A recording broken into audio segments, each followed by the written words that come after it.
Well, for those who got a whiff of my last effort, I deleted that already. I had the same old problem. The microphone's right next to the fan. I clicked on the wrong thing. All right, now I got something else on there. You see this? Well, you got to come up from this side. Yeah, there. Okay, that's not going to pick up fan noise, I like to think. As I was saying,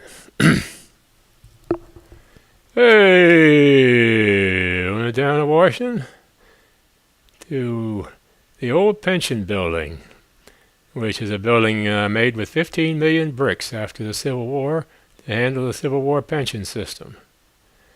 It is now called the National Building Museum, and it's a museum about building trades, building things.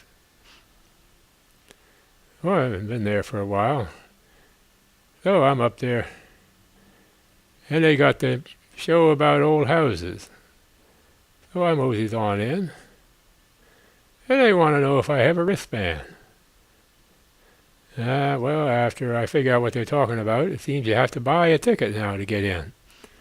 So I go downstairs and get a ticket. $5 because I'm a senior, $7 for everybody else. Back upstairs again. The pension building is a huge hollow place. It's got 4 floors of empty space in the middle, and the offices are all clustered around in balconies around the building. The building's about a block big. There's a huge empty space in there. It's used for balls and inauguration ceremonies and stuff like that. And in the meantime, other times it's used as a building museum. So I'm in there looking at the old houses. They've got them going back into the 1700s. They're still in existence. And they have models of houses like Monticello and Falling Water and a number of other things. Yeah, it's pretty interesting. My personal experience with housing as we moved into Montgomery County in 1936. Almost as soon as we got into the house, in back of us there was a cow and a nursery school up a block away, except there were no roads there to separate the blocks. And almost right away they moved the cow up a couple hundred yards and started building a house right in back of us. And then next to that, next to that, next to that.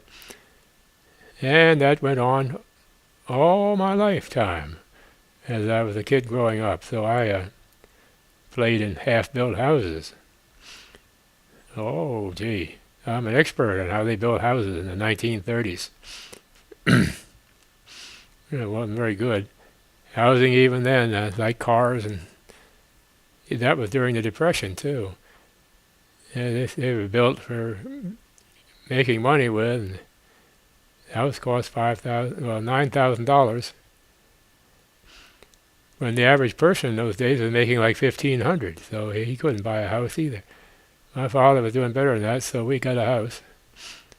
We could even have had the payments reduced to $30 a month if we wanted, because if we needed it, but actually we paid $60. Okay. So I'm a housing expert for that reason. And I thought the National Building Museum was really interesting. Having to pay $5 to get in was a big surprise. And they probably hope I don't come back about now. Well, okay, let's see if this thing turns off now.